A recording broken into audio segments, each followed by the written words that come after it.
WordPress क्या है? क्या वर्डप्रेस को सीखने के लिए मेरा आईटी बैकग्राउंड होना चाहिए? मेरा आईटी से ताल्लुक़ होना चाहिए? वर्डप्रेस को सीखने के लिए मेरी क्वालिफ़िकेशन क्या होनी चाहिए? वर्डप्रेस को जो है सीखने के लिए क्या मुझे कोई कोडिंग नॉलेज होना चाहिए? मोस्टली जब भी जो है ना हम लोग कुछ भी सीखना स्टार्ट करते हैं तो उस चीज़ के रेलेवेंट हमारे ज़हन में कुछ क्वेश्चंस आते हैं। तो जो मेन क्वेश्चंस है ना, वो आज हम लोग इस वीडियो में डिस्कस करने वाले हैं। तो अस्सलाम everyone, it's me Mohammad Rauf and you are watching Roofi take.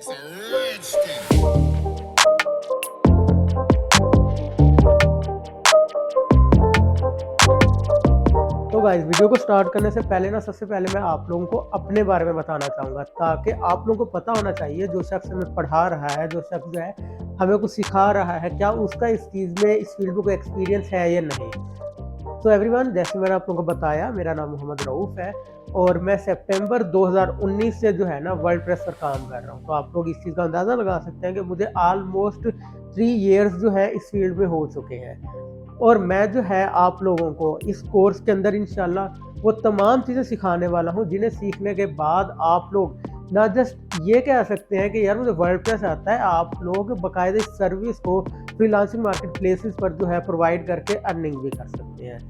So now अब जो हम लोग अपने क्वेश्चन को स्टार्ट करते हैं। सबसे पहले जो है हम लोग अपने क्वेश्चन को क्लियर करेंगे कि वर्डप्रेस को सीखने के लिए आप लोगों को आईटी बैकग्राउंड होना चाहिए, आप लोगों को कोडिंग नॉलेज होना चाहिए या नहीं। तो गाइस, इसका सिंपल एंड स्वीट आंसर है, अगर आप लोगों का ताल्लुक आईटी से नहीं है, आप लोगों की क्वालिफिकेशन जो है वो इंजीनियरिंग के रिलेटेड है, आर्ट्स में है, दैट्स इट यार, कोई मसला नहीं है। आईटी का अगर आप लोगों का बैकग्राउंड नहीं है, आप लोग जेन बी से सीख सकते हैं, क्योंकि आप लोगों को वर्डप्रेस को सीखने के लिए किसी तरह के कोडिंग नॉलेज की ज़रूरत नहीं। तो आई होप आप लोगों के दोनों क्वेश्चन क्लियर हो गए होंगे। अब मेन बात आती है कि यार मेरी क्वालिफिकेशन कितनी होनी चाहिए इस चीज़ को सीखने के लिए। तो गाइस, इसमें ये है कि यार अगर आप लोग इंग्लिश के वर्ड्स को लिखा हुआ देखकर पढ़ सकते हैं, लाइक अगर आप लोग पढ़ सकते हैं, ये डैशबोर्ड लिखा हुआ है, पेरेंट्स लिखा हुआ है, थीम्स लिखा हुआ है, सेटिंग्स लिखा हुआ है, टूल्स लिखा हुआ है, दैट्स इट यार, इससे ज़्यादा आप लोगों की क्वालिफिकेशन की कोई ज़रूरत नहीं। चाहे आप लोगों ने मैट्रिक कर रखी है, आप लोगों ने इंटर कर रखी है, बीए कर रखी है, बीएड कर रखी है, कुछ भी कर रखा है, अगर आप लोग इंग्लिश के वर्ड्स को देखकर पढ़ सकते हैं, समझ सकते हैं, दैट्स इट। सो अब जो है हम लोग देखेंगे कि वर्डप्रेस क्या चीज़ है। अब इसके लिए जो है हम लोग चलते हैं मेरे लैपटॉप स्क्रीन पर और मैं जो है आप लोगों को तमाम चीज़ें इन डिटेल बताता हूँ। तो एवरीवन, हम लोग जो है आ चुके हैं मेरे लैपटॉप स्क्रीन पर। सबसे पहले जो है हम लोग देखेंगे कि वर्डप्रेस क्या चीज़ है, ठीक है ना। सबसे पहले हम लोगों ने वर्डप्रेस को समझना है, ताकि जब तक हमें इस चीज़ की समझ नहीं लगेगी ना तो हम लोग आगे नहीं जा सकते। सो आज से अगर हम लोग कुछ साल पीछे चले जाए ना, 2000 या 2002, 3, 4 तक, तो उस वक्त तक जो है ना हम लोग जो वेबसाइट्स बनाते थे उनके लिए कोडिंग की जाती थी। उनमें बेसिक लैंग्वेज जो है HTML यूज़ होती थी और ये लैंग्वेज आज तक यूज़ हो रही है वेबसाइट के स्ट्रक्चर बनाने के लिए, ठीक है ना। उसके अलावा जो है हम लोग स्टाइलिंग के लिए अपने पास CSS का यूज़ करते थे, mean cascading style sheet. Then ऐसा ऐसा जो है तरक्की होती गई, साथ साथ फिर जो है इसके साथ JS लैंग्वेज हमारे पास आई, ठीक है ना, यानी कि जावास्क्रिप्ट। तो JS में क्या होता था, ये हमारी वेबसाइट के अंदर मोशंस, ठीक है ना, लगाने में, वीडियोस वगैरह लगाने में, एनिमेशन लगाने में ये हमारी वेबसाइट पर काम देती थी। लेकिन आजकल जो हम लोग जावास्क्रिप्ट से बैकएंड का काम भी कर रहे हैं।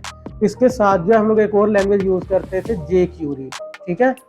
jQuery जो लैंग्वेज थी ना, ये हम लोग जावास्क्रिप्ट के साथ यूज़ करते थे और इसकी जो हमें बनी बनाई लाइब्रेरीज मिल जाती थी। जस्ट हम लोगों ने उन्हें डाउनलोड करना होता था, अपनी वेबसाइट में अपलोड करके जावास्क्रिप्ट की मदद से हम लोग इन्हें कंट्रोल करते थे। देन उसके अलावा जो है बैकएंड के लिए हम लोग PHP, ठीक है, और डेटाबेस के लिए MySQL, ठीक है ना, हम लोग इन लैंग्वेजेस को यूज़ करते थे। PHP जो है हमारी वेबसाइट को हमारे डेटाबेस के साथ कनेक्ट करवाती थी, यानी कि हमारी वेबसाइट के ऊपर जो फॉर्म्स वगैरह बने होते हैं ना, या ईमेल का जितना भी काम होता है, जब भी कोई बंदा फॉर्म को फिलअप करके सेंड करता है तो PHP का काम होता है हमारे डाटा को, हमारे फार्म का जो डाटा है उसे हमारी डेटाबेस तक लेकर जाना। एंड MySQL का क्या काम होता था, ये लैंग्वेज जो है हमें हमारे डेटाबेसेस को क्रिएट करने में हेल्प करती थी। इसके साथ साथ जो है जैसे जैसे तरक्की होती गई, मज़ीद लैंग्वेजेस आती गई, लाइक SAS, पाइथन, ETC, और साथ ही जो है CMS आना स्टार्ट हो गया, जिसमें जो है सबसे पहले और सबसे ज़्यादा जो पॉपुलर CMS है वो वर्डप्रेस है, ठीक है। इसके बाद इसी तरह से और भी बहुत सारे CMS आए, like as Shopify, Blogger, Wix, Joomla और बहुत सारे। लेकिन सबसे ज़्यादा जो है पॉपुलर वो वर्डप्रेस है। सबसे ज़्यादा वेबसाइट भी इसी में बनाई जा रही हैं और ये भी जो है HTML, CSS, JavaScript, jQuery, PHP इन तमाम लैंग्वेजेस का कॉम्बिनेशन है। इसमें क्या होता है, हमें तमाम चीज़ें, सब कुछ बनी बनाई तमाम चीज़ें हमें मिल जाती है, हमें कोडिंग नहीं करनी पड़ती, जस्ट जो है हम लोग ड्रैग एंड ड्रॉप की मदद से अपना सारा काम कर रहे होते हैं। और अगर आप लोगों से कोई बंदा पूछ लेता है कि भाई वर्डप्रेस क्या है, लाइक किसी इंटरव्यू वगैरह में, तो आप लोगों को जो है वहाँ पर भी कुछ कन्फ्यूजन होगी। आप लोग इस तरह तो उन्हें नहीं बता सकते पहले ये लैंग्वेज आई फिर वो आई, जिस तरह मैंने आप लोगों को बताया। तो आप लोग जो सिंपली उसे बता सकते हो कि भाई वर्डप्रेस एक CMS है, ठीक है ना, एक CMS है, कंटेंट मैनेजमेंट सिस्टम। तो इसमें क्या होता है, हम लोग जस्ट कंटेंट को मैनेज करना है, जैसा कि हमारी इमेजेस, वीडियोस और टेक्स्ट वगैरह। तो हमें जो है ना कोडिंग वगैरह नहीं करनी, लेकिन अगर आप लोगों को कोडिंग आती है, HTML CSS बेसिक भी आती है ना, तो यार सोने पे सुहागा है।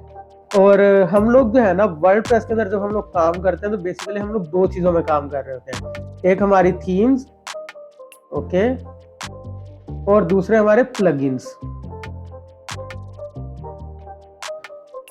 तो अब थीम्स क्या है? अब थीम्स हमारी वेबसाइट के बेसिकली डिजाइन होते हैं, लाइक एज किसी बंदे के पास जो है वीवो कंपनी का मोबाइल है, किसी के पास आईफोन है, किसी के पास ओप्पो का है। अब उन सब में ऐप सेम है, ठीक है ना, फंक्शनैलिटी सेम है, जस्ट उनके अंदर जो है हमारी चीज़ों के डिस्प्ले होने का डिज़ाइन सेपरेट है। किसी में वीडियोस अलग तरह से नजर आएंगे, किसी के अंदर इमेजेस किसी और तरह नजर आएंगे, किसी में हमारे ऐप्स जो है वो किसी और तरह से नजर आएंगे। ये बेसिकली हमारी थीम्स होती है। और थीम्स जो है ये फ्री भी है, ठीक है, और पेड भी है। पेड मीन वो थीम जो आप लोगों को परचेज करके यूज करना पड़ती है। इसी तरह हमारे प्लगइन्स हैं। प्लगइन्स आप लोगों को बेसिकली ऐसे कह सकते हैं हमारे वर्डप्रेस के ऐप्स हैं, जिस तरह मोबाइल के ऐप्स होते हैं, ठीक है ना। हम लोग प्लगइन्स को जो डिफरेंट फंक्शनैलिटीज को ऐड करने के लिए यूज करते हैं। लाइक आप लोगों के मोबाइल में कैमरा मौजूद है, लेकिन अगर जो कैमरे का ऐप आप लोगों के पास नहीं होगा ना, तो आप लोग कैमरे को यूज नहीं कर सकते। व्हाट्सएप आप लोग अपने मोबाइल में यूज कर सकते हैं, अगर व्हाट्सएप का ऐप आप लोगों के मोबाइल में इंस्टॉल नहीं होगा तो आप लोग व्हाट्सएप नहीं यूज कर सकते। सो बेसिकली ये प्लगइन्स है, ठीक है। और अगर बात की जाए ना फ्री और पेड थीम्स एंड प्लगइन्स की, तो जो हमारे प्लगइन्स है ना, ठीक है ना, हम लोग जो है ना 90% तक फ्री प्लगइन्स को यूज करते हैं, ठीक है ना। और अगर बात की जाए थीम्स की, तो जो हमारे थीम्स हैं इनके अंदर मैंने जैसे आप लोगों को बताया फ्री थीम्स भी अवेलेबल है और पेड भी। तो हम लोग 90% तक अपने पास पेड थीम्स को यूज करते हैं, क्योंकि थीम्स की जो प्राइस है वो प्लगइन से कम होती है, और 10% तक हम लोग फ्री थीम्स का यूज करते हैं।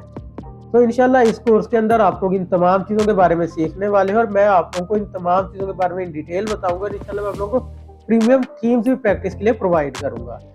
तो गाइस आई होप आप लोगों के तमाम क्वेश्चन जो हैं इस वीडियो के अंदर क्लियर हो गए होंगे। बट स्टिल अगर आप लोगों का कोई क्वेश्चन है तो आप लोग कमेंट बॉक्स में मुझसे पूछ सकते हैं। तो इस वीडियो को लाइक करना, मेरे चैनल को सब्सक्राइब करना ना भूलिएगा। मिलते हैं नेक्स्ट लेक्चर में, तब तक अल्लाह हाफिज़।